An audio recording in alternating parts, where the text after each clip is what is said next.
Welcome to my apiary.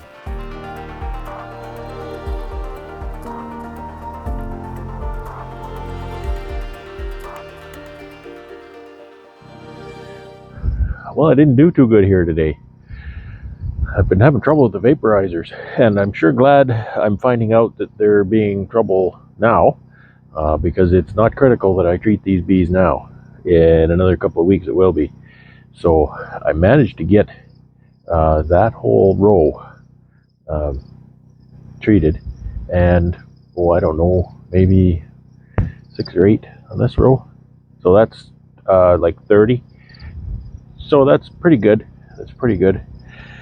I got probably I got 15 or 20 done with the Lorobbe. I used the Lorobbe all day yesterday and it seemed to be fine. It did seem to be a bit slow, so I'm not sure if that's related, but today I got maybe 15 in, and it just stopped heating. The displays look completely normal, although the current temperature display just kept going down and down and down and down, and it wouldn't heat up. So there's something wrong with that Lorobbe. It's a better unit than that. The Lorobbe isn't very old. I've only used it about a year, and the ProVap's got a lot of miles on it. It doesn't owe me anything if I have to replace it. I don't want to replace it. It's big money, but so I'm shutting it down for today. I didn't get much done, but okay. I got my parts from Lorobbees.com for my vaporizer. Very nice people over there. Very, very helpful. Quick on customer service for sure. I really can't complain about how they deal with their customers. They sure know what it's like. I mean, they're beekeepers, right? So they kind of know what it's like. So there's that. He sent me this too. What is this? Well, he's got another. What is this?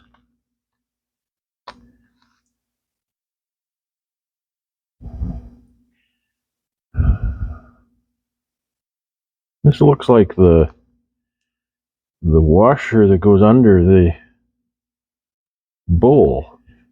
When I first used this unit, the washers under this bowl just disintegrated, and the bowl was flopping all over the place. It was a terrible thing. I'm not sure how that got by him, because it happened right smartly.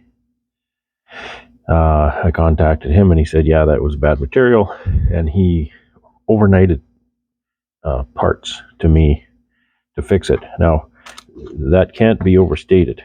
That's part of that customer service I was talking about, because that was international overnight, and honestly, it probably ate up a lot of his profit on selling me this thing. But he took care of me. I was back in business in 2 days, I think. So this was the change-up washer system.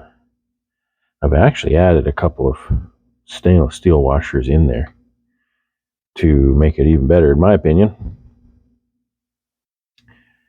But he sent me another one for some reason. Well, make no mistake, I paid for it. He just suggested, this is what I'm going to send you. And I thought, okay, that's all required to fix my heater ring problem. And I might have to break down and read the directions. And the strange thing is, the instructions look like they're the instructions for these. And this is a sensor wire under there.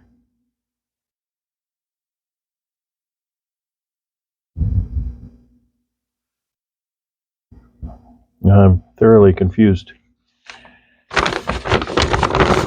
Okay, I'm going to look inside here. We'll see what we're up against. This is your standard American love affair with Phillips screws. So we'll get this Phillips screw driver.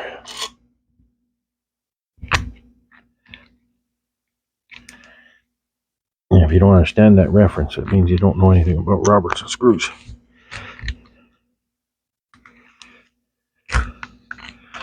And it's not a slight, it's just that you don't know, and you've never used them. So you think Phillips screws are cat's meow.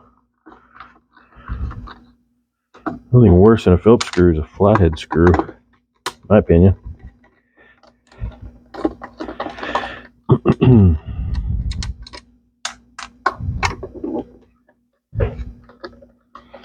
Got to get a vaporizer going.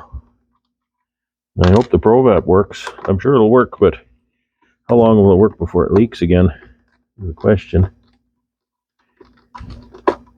The gasket sealant I put on it wasn't the problem. Well, it didn't fail and allow it to leak. It allowed the bowl to shift and come off. Okay. That bag seems familiar. What we got here? 380 watt Lorobbees core. Huh? He's laser etched even the parts. Good for you. I need a Allen wrench for that. Okay, here's the big test. Is this a metric fastener? It looks like one of those. Yes, sir, it is a metric fastener. That is, there's a 5mm. The ProVap takes a 4mm hex key, and the Lorobbees takes a 5. They just wanted to be one step bigger, didn't they? Okay, let's take this lid off and see what we're dealing with. Standard switch and a PID, no big deal. Blah, blah, blah. We got oh, these are screw terminals. Goodness, Rob, you couldn't have made this easier for me, could you?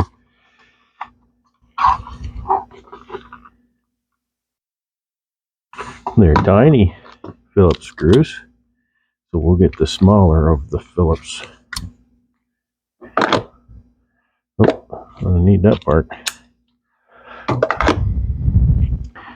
Okay, everything has to go down through there. So, well, I shouldn't have changed that right away. Maybe I could still do it.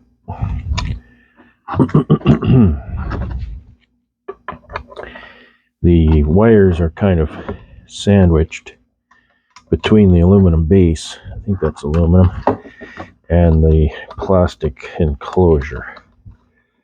Take those screws out. And this is not a tutorial, this is real time. I have not done this before. And I might be making a horrendous mistake. So if you're using this as a tutorial, I apologize. This is not a how-to. But I'm pretty sure this is the way.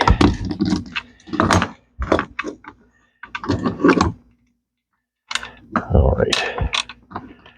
Couple of screws there. Nice, he's got, I call them nylocks or fiber locks or nylocks, nuts on those screws so they won't back off. Now I don't think, I can probably pry that up a little bit, enough to do the job, but it'll be safer on the enclosure if I undo the two on the rear. Then I won't endanger the integrity of the enclosure. I'm not going to take these right off because the enclosure won't separate from the base anyway because of the way the power cord is run through the enclosure and then into the handle, so it's pointless to take that right off. I've got lots of space here now. Oh, he's got a little tiny ground strap on this one. It's very small. It's very small and very short. Okay, this is, I believe this is a bit of a problem. It's too short, and I can't thread that cord up there any farther. I'd have to cut this big piece of heat shrink. I should have had him send me one of those. I don't have any heat shrink that big.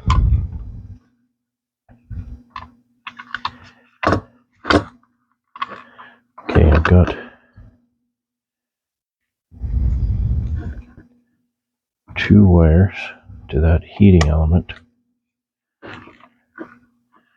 One goes here, one goes here, one goes there. So one goes where this white wire is, and one goes to the fourth one over. I'm certain they're not polarized.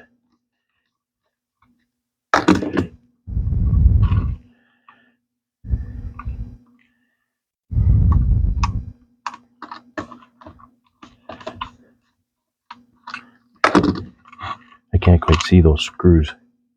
They look like Phillips, but they feel like Robertson.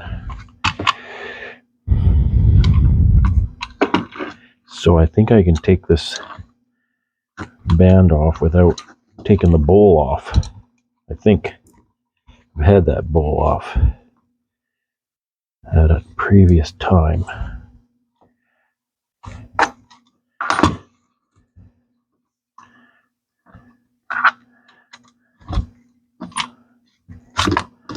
Oxalic acid crystals, you gotta get rid of those.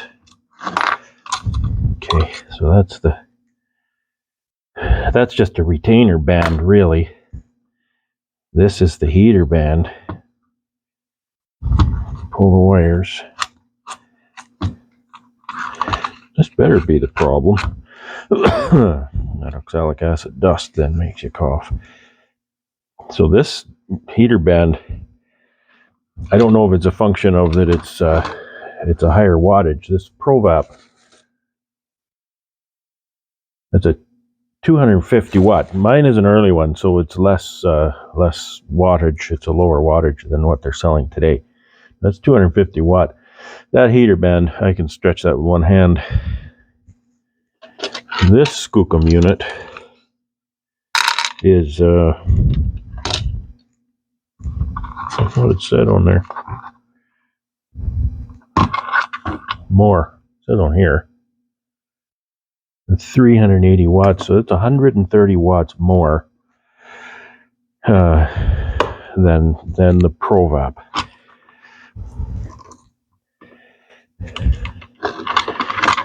Rob, I love you, and I'm sorry if I say anything negative and it makes you sad, but I'm not here to sell anything. I'm here to relate real world experiences. Okay, well that's I don't know if that's bad or not. I could test it.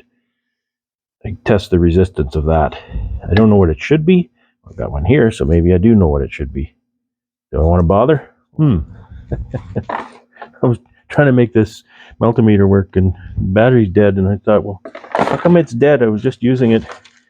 I was just using this one, which was left on, and the battery's dead in it now. We may never know. I'm gonna get this done. Let me strip that wire a little bit. Not very long though.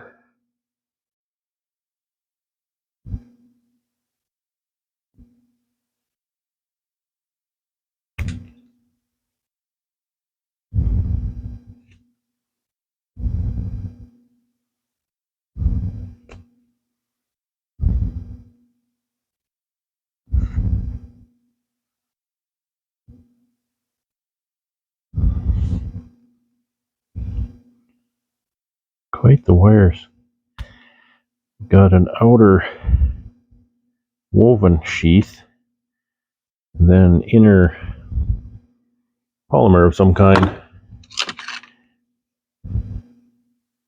You look at the gauge of these wires too. I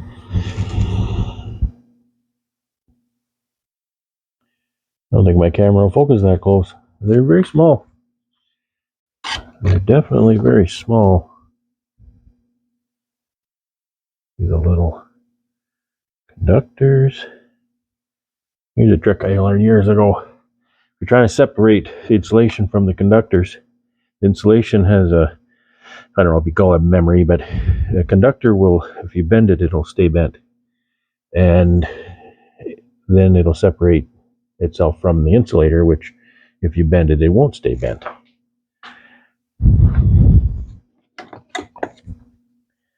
Well, that's a little thing I learned when I was a kid, playing with electronics.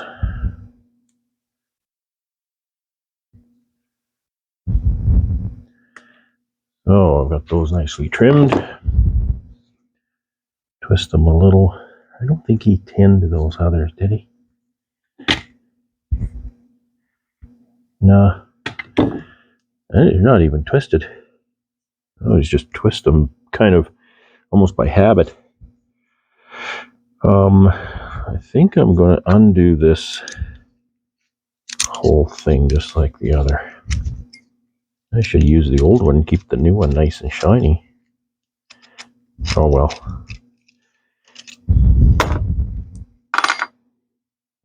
So, down like that. I have to put it this way around the tube.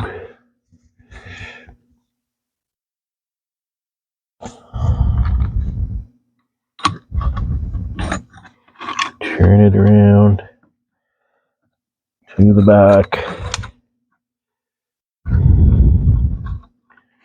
Run the wires through.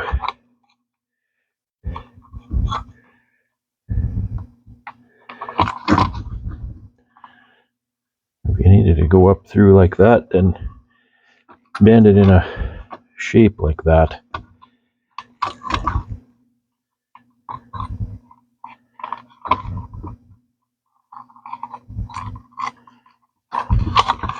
And it'll just do that. Okay.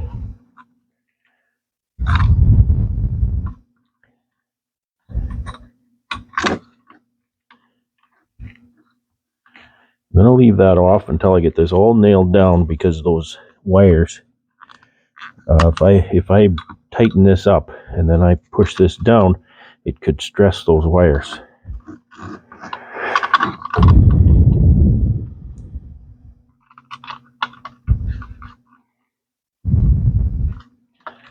Open this up a little more.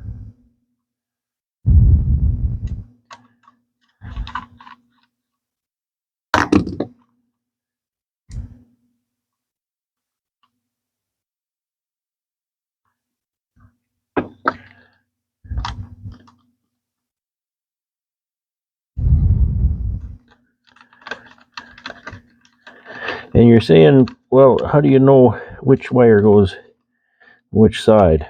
You know, there's two wires. And the short answer is I don't care. Why don't I care? Well, I don't care because it's a heating element. It's not a motor. It's not a piece of electronics. All a heating element needs and relies upon and cares about is current going from one side to the other. Doesn't matter which way it goes. So keep those nice and snug. Don't over torque, because it's a plastic unit, as is the case. Now, that sensor wire, that's kind of bothering me, because this fuzzy material in the middle looks like the fuzzy material that failed the first time.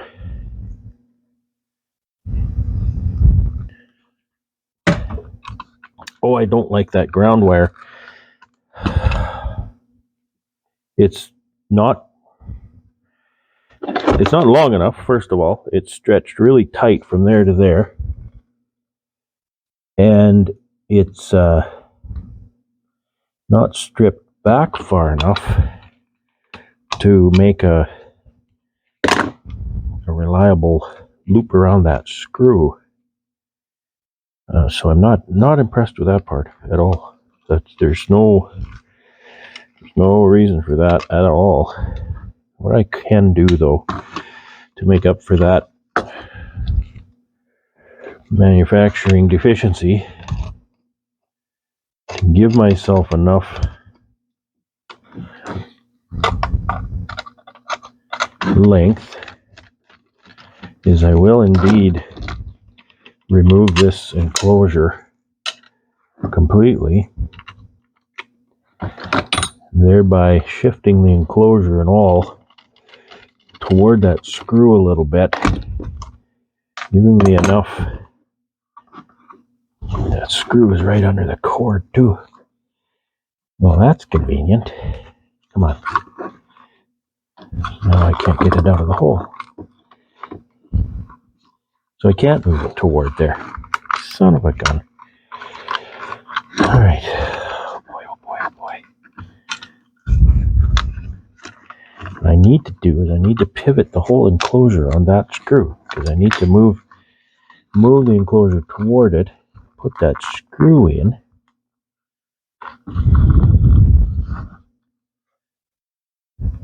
Oh, see what I'm dealing with here? See this green wire in the bottom? That's got to go around that screw that goes in the bottom. I'm going to reroute it to the other side.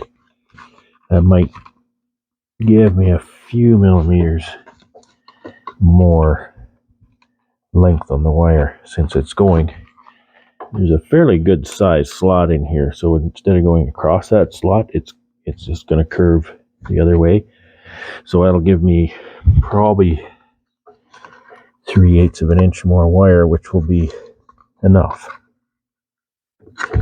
Because otherwise, I can see how you'd put this together before you put any of this on. But he's pulled it too far back, in my opinion. So, let's see. Gotta get that screw in there. Line up that wire. Get the wire. Oh, come on. Get the wire over the hole. Get the screw in the hole. Get the nylock on the screw. I can't even tighten it with the nylock. Well, if I had a vice grip, I could clamp that. I can't really clamp it because I haven't dealt with all these screws and they're interfering.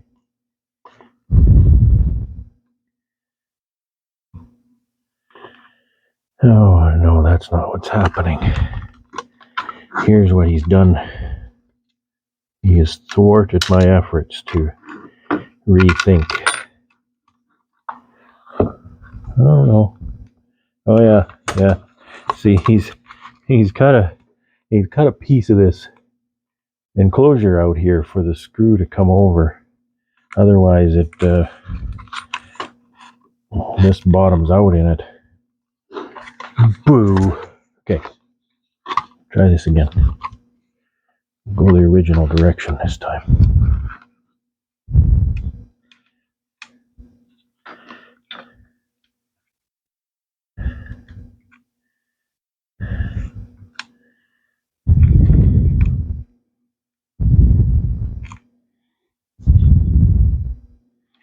Make a nice little hook out of that wire. I don't know if you can even see that. Nice little hook on that wire. I got to get it on top of that hole. Get the screw through here. Oh boy.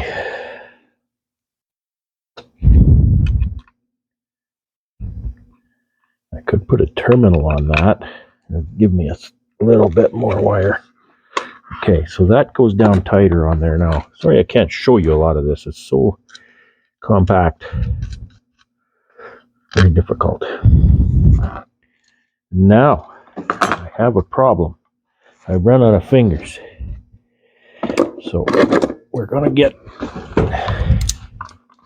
the locking pliers to hold that nut for us.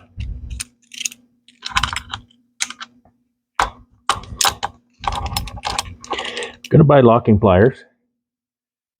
Vice Grip brand. It's an Irwin tool. do not buy any other locking plier. You'll hate yourself.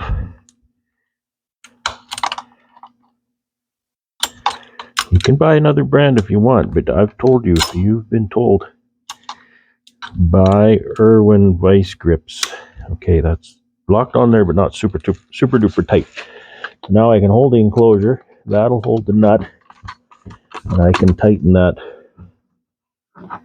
some. I don't want to get it too tight yet, because the enclosure is all screwy on the base. And I've kind of trapped that in there now.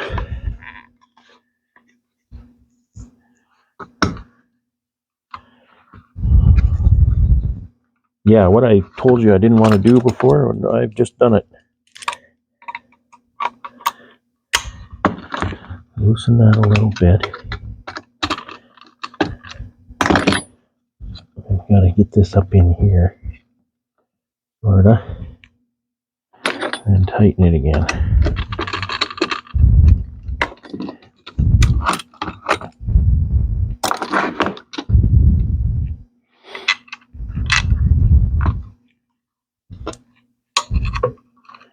It's a simple design, which is nice. It's fairly easy to work on. That ground strap there is unreasonably difficult to work with. That could have gone a lot of different ways that would be a whole lot easier to work on. It's the difference between working out an assembly process for something and making it easy to service. Because, again, when he assembles these, I'll guarantee he'll put this cord through this hole, run it up through here, connect that ground wire, connect the wires to the PID, that's called a PID, and then put this heat shrink on. But that's not the order I'm putting it on. I'm trying to connect this with the heat shrink on. The problem is he's not left any slack between the heat shrink, which you can't move it. It goes through a hole in the handle and then gets heat shrinked on. It's really nice. It's simple and very, very effective. Another 1/2 inch of cord up in here. So even this PID wire is taut, and that's not right. It should not be taut at all. Not sure. I don't remember exactly where that, I don't think that slides in a slot or anything. It kind of pushes in. Okay. Get another screw. Another screw there.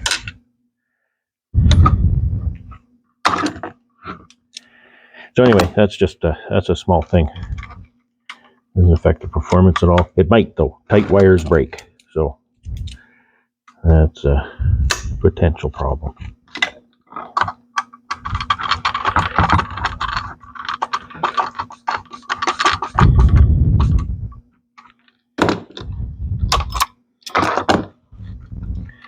And this problem here. See, I don't have enough slack in here that I can pull on this to give me space to put that screw in there, which is located directly under the cord.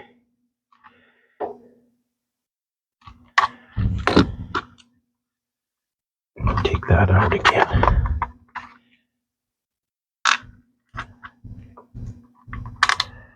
So that's my chief complaint.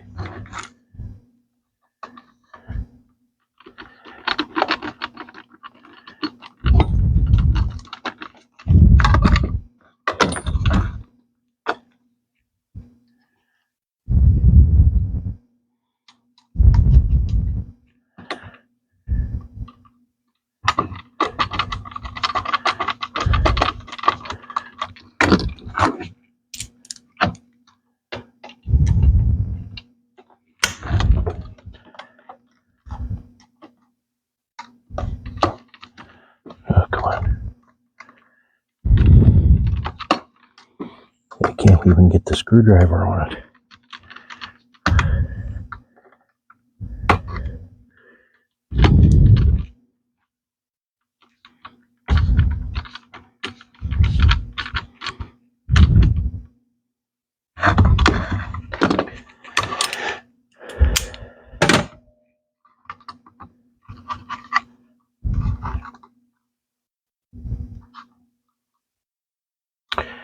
Okay,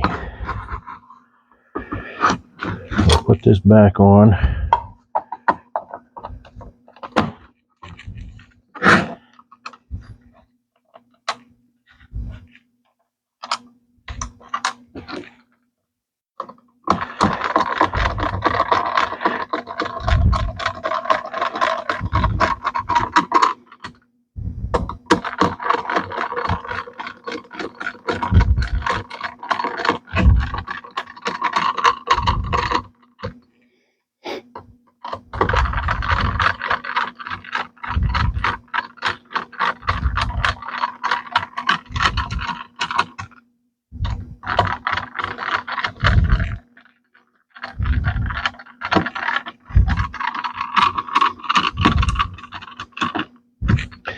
Very easy to service unit, except that cord thing.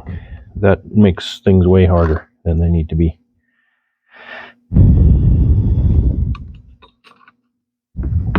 I thought I could get lucky with that.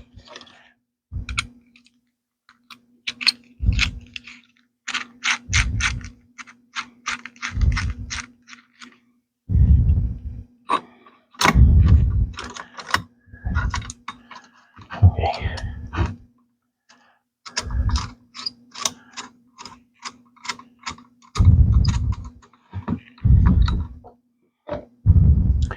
Sorry if you got a bad vantage point.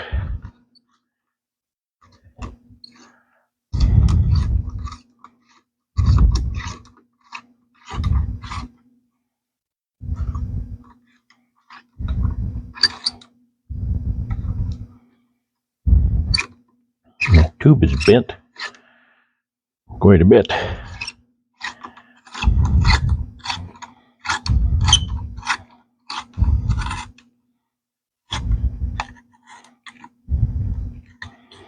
I can see this thing was full of OA when it failed, because it's still full of OA. So I went out and tested the ProVap and the Lorobbe vaporizers yesterday, and I had sufficient problems. The Lorobbe ended up being usable, and I think it's going to be okay. I noticed that one of my screws is loose. Of course, you all knew that I had a screw loose, but it's kind of cockeyed because of the way it is built here. Gee, I can't even show you. You see how this wire goes in the bottom here? There's no good way for it to be supported. I mean, I could manufacture something, but what I did was I put a couple of little stainless washers in between the connector on the wire and the bowl and the base, just to give it space. If there was some kind of a terminal that was longer and so it was flat all the way out here, that problem would completely go away. So I think as a result, something happened here, and this got kind of bent over. So I have to just kind of take that off, see what's happened. Did I bend that bolt or what? Obviously I got a screw loose. I'll have to fix that. Well, I figure out what I did to this Lorobbe. I'll tighten this to start with. Get my vice grip back again.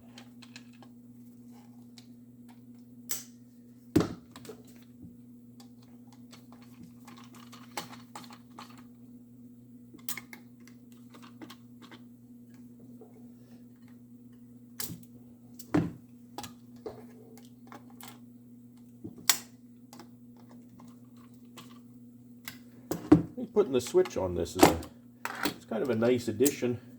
I don't know how necessary it is really. The ProVap doesn't have a switch and I never feel like, gee, I wish it had a switch, So just, some feedback. I don't think the switch is really that necessary.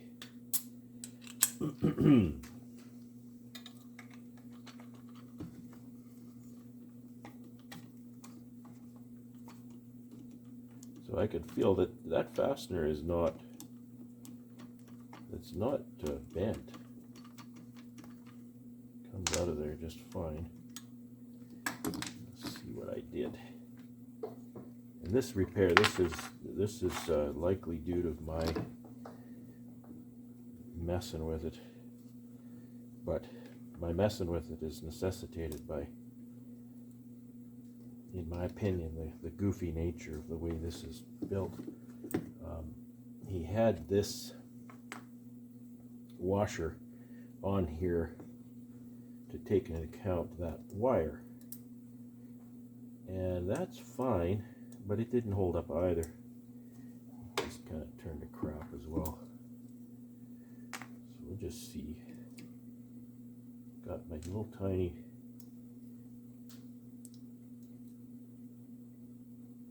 I bet the bowl is what happened. I can see that the bowl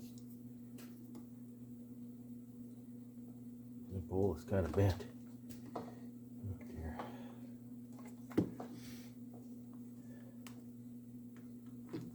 So I think that's a sensor.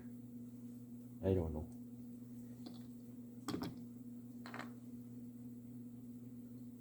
He sent this new one.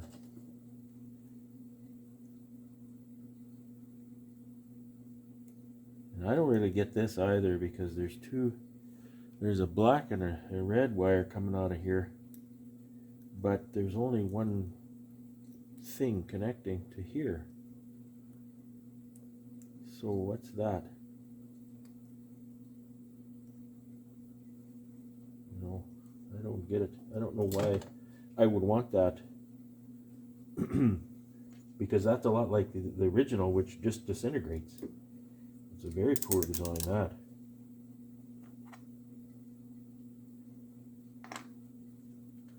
Put this washer there. I don't really honestly remember the prescribed method for all of these various parts.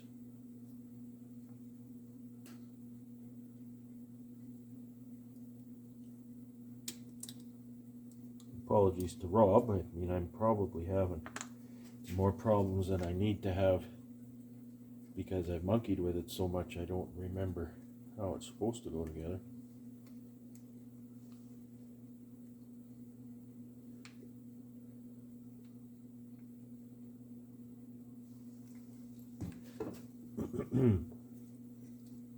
But I would need to monkey with it if it didn't break down, There's that.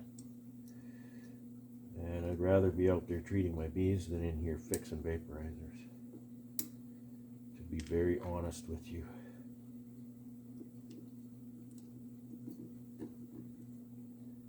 This screw, oh, the screw was too short. That's because it's being pushed up inside the unit.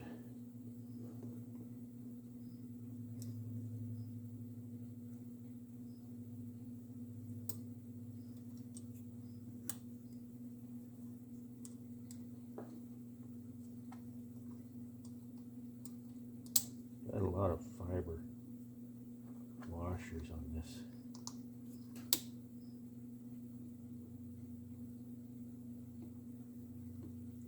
Just something doesn't seem right to me. What I'm doing, there's this big washer there. I'm thinking maybe a big sucker going on here first. Maybe. Again, I don't remember. Put that split one on. A couple of these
I want to be very clear about something.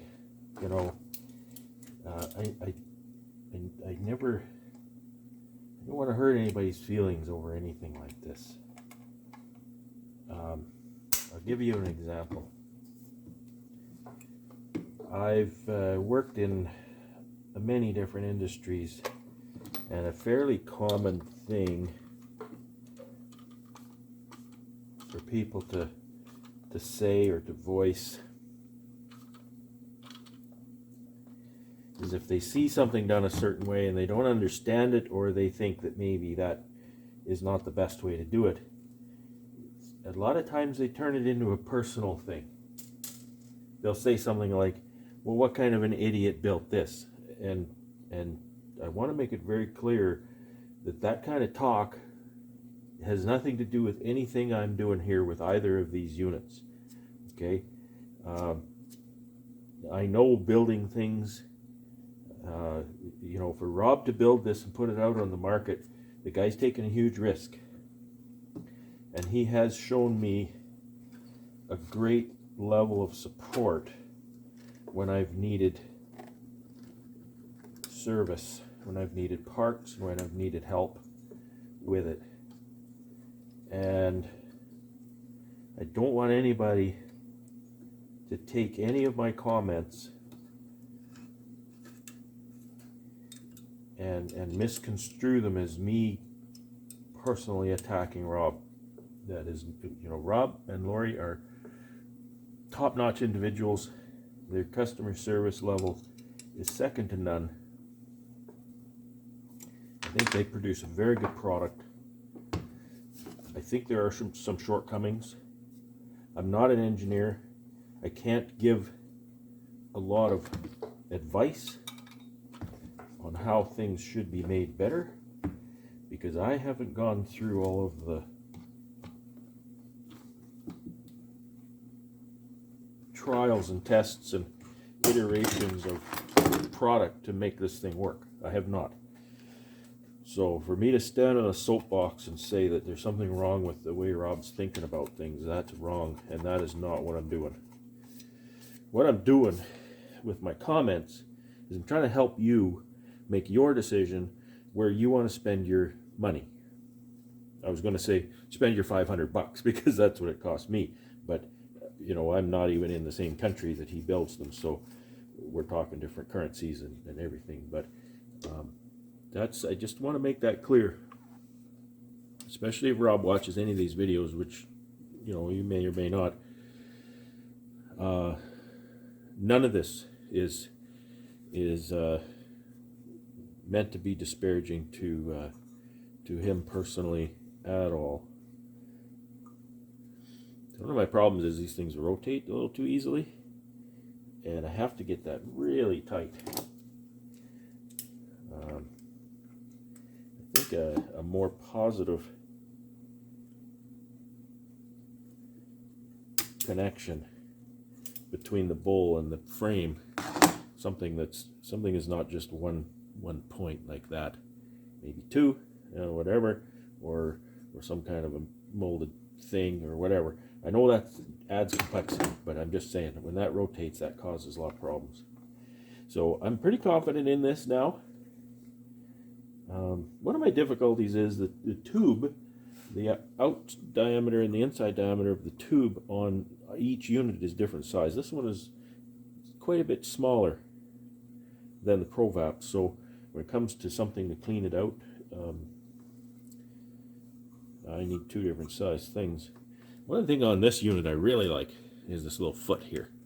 Okay, that doesn't probably, you know, do much for a lot of people, but I stick that thing through the hole in the side of the box.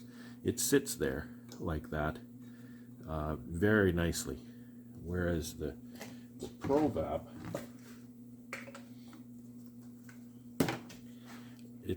it's not got anything like that, so its leverage points are, you know, between here and here kind of thing, much closer. If there was a foot, and I could easily add a foot there, I'd just manufacture a little thing somehow, make a little foot. That would make that easier to use. It wouldn't make it work any better, but it would make it easier to use. Okay, so that's today's project. Go out and see what the next problem is going to be. Well, here goes the test. The Lorobbees on the left and the ProVap on the right. They seem to be working so far, but it's only the first treatment for each. One thing I really learned to hate about the Lorobbees is that little short cord. It's so stiff that it makes it really hard to make the vaporizer sit there by itself. So that's a real downside in my usage of it. On the other hand, the ProVap has a much longer and less stiff cord, and it broke internally last year. I had to fix it, so there's that. Well, I'll just keep going here. I'll let you know what happens.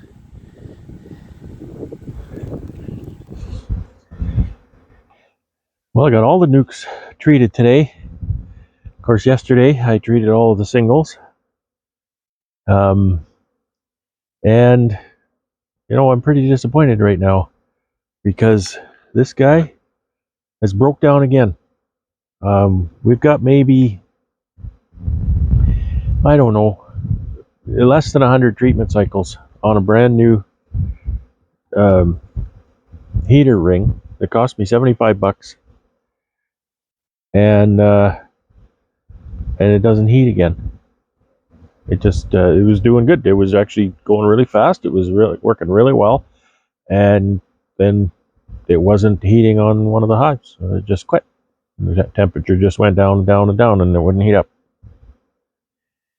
So I'm pretty upset with this unit.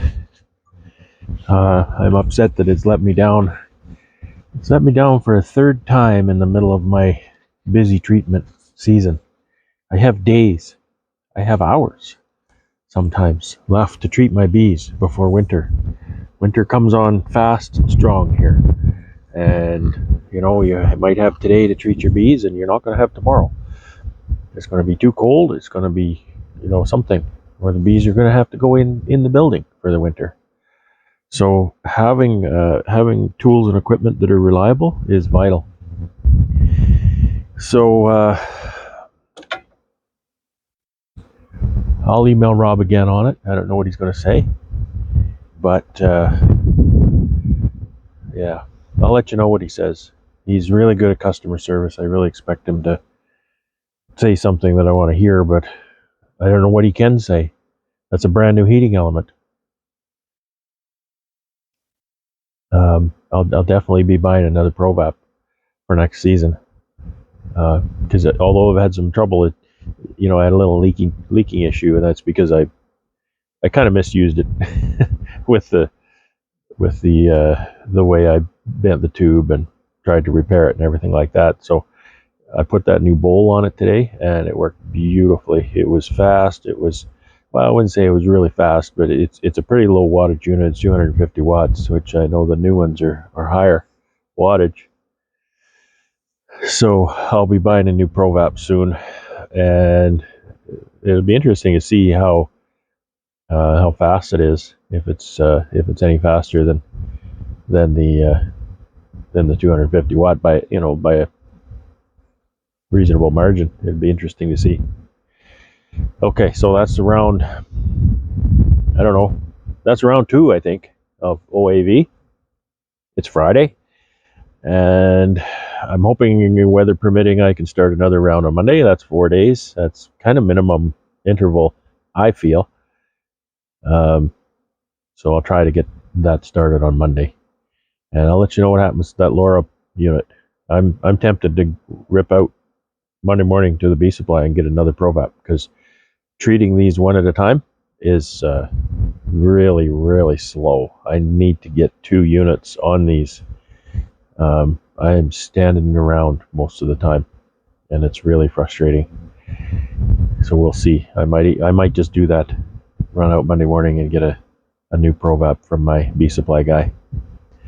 All right, so I'm leaving it at that for now, and gonna go out to dinner with my wife and have a great weekend.